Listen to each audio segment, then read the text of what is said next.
Hello guys, आज आपका मेरे चैनल एसएपी में स्वागत है। आज हम करेंगे क्लास 10th का हिस्ट्री का first chapter the rise of nationalism in Europe. ये इसका थर्ड पार्ट है। हमारा थर्ड टॉपिक है एंड ऑफ नेपोलियन रूल। इस वीडियो में हम देखेंगे नेपोलियन चचा का रूल कैसे ख़त्म हुआ था और उन्हें किसने हराया था 1815 में। जैसा कि हमें पता है कि नेपोलियन चचा बहुत बड़े एम्पायर थे, बहुत बड़े सम्राट थे। उन्हें हराना किसी के अकेले की बस की बात नहीं थी। फ्रांस में अपना एम्पायर सेटअप करने से पहले वो एक जनरल भी थे। उन्हें विश्व का नंबर 1 जनरल माना जाता था। उस टाइम पे नेपोलियन चचा को डिफीट करना कोई आसान बात नहीं थी। और हमारे यहाँ पे एक क्वेश्चन उठता है, नेपोलियन चचा को 1815 में हराया है किसने?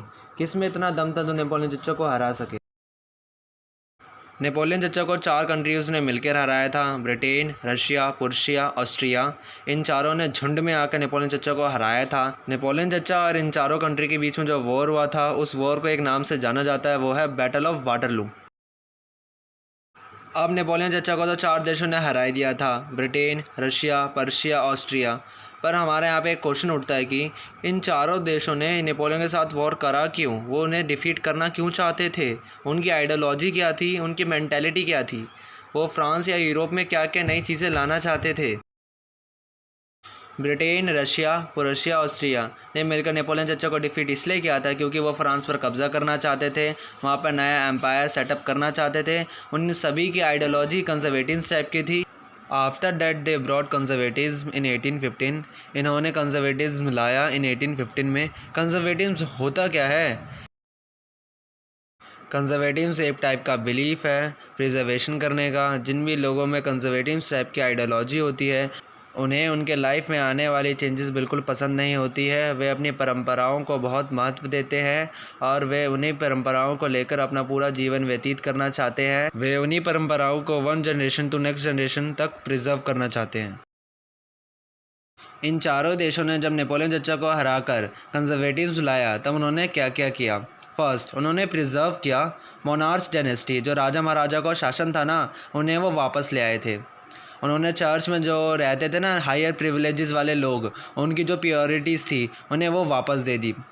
उन्होंने सोशल हायरार्कीज़, जो अपर क्लास लोअर क्लास के जो डिवीज़न था ना फ्रांस में, वो वापस ले आए थे। ऑटोक्रेटिक रूल, वे फ्रांस में ऐसा शासन चाहते थे कि उनके एक आदमी के पास ही पूरे एम्पायर को चलाने की पावर हो। Second point, no criticism and disagreement. वहाँ पे जो लोग थे वो अपनी मोनार्क सिस्टम की आलोचना नहीं कर सकते थे और वो डिसएग्रीमेंट भी नहीं हो सकते थे। अगर उन्हें बोला जाए कि उन्हें 6 बजे उठना है तो वो 7 बजे नहीं उठ सकते थे। थर्ड पॉइंट, सेंसरशिप वर इम्पोज्ड। वहाँ पे सेंसरशिप लागू कर दिया गया था। वहाँ पे कोई भी व्यक्ति उनके खिलाफ किसी भी न्यूज़पेपर आर्टिकल या स्पीच में ना ही लिख सकता था, ना ही बोल सकता था। अगर वो ऐसा काम करता था तो उसे मार दिया जाता था। इन 4 कंट्रियोज़ ने इसके बाद एक एग्रीमेंट साइन किया था जिसका नाम है ट्रीटी ऑफ वाइना। इन चारों ने ये वाइना कब साइन की थी? इन्होंने वॉर जीती थी 1815 में नेपोलियन से, तो इन्होंने 1815 में ही ट्रीटी ऑफ वाइना साइन की थी। पर यहाँ पे हमारा एक क्वेश्चन उठता है कि इन्होंने ट्रीटी ऑफ वाइना साइन क्यों किया था? ब्रिटेन, पुरशिया, रशिया और ऑस्ट्रिया ने ट्रीटी ऑफ वाइना इसलिए साइन किया था क्योंकि उन्हें अपना अपना साम्राज्य चाहिए था। उन्हें अपना अपना एम्पायर सेटअप करना था और वहाँ पर कोई भी रूल या रेगुलेशंस बने वो इन चारों कंट्रीज़ की सहमति से बने, इन चारों कंट्रीज़ की एग्रीमेंट से बने।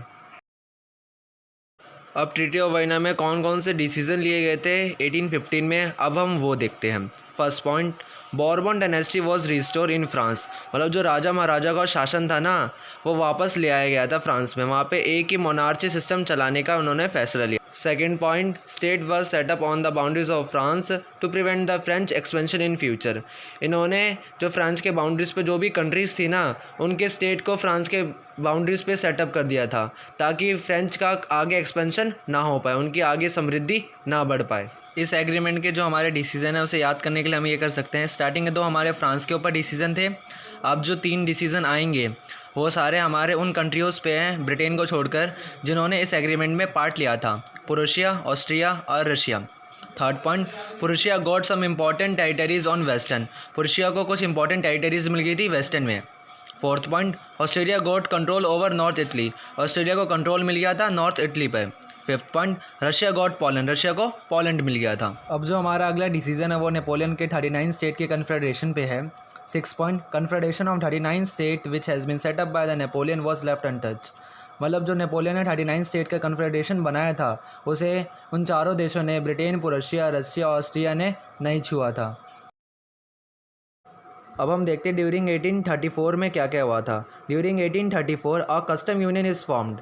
एक कस्टम यूनियन बनाया गया था, उसका नाम उन्होंने रखा था जॉल विवरन। क्या नाम रखा था? जॉल विवरन। पर यहाँ पे ये क्वेश्चन उठता है कि ये कस्टम यूनियन किसने फॉर्म किया था?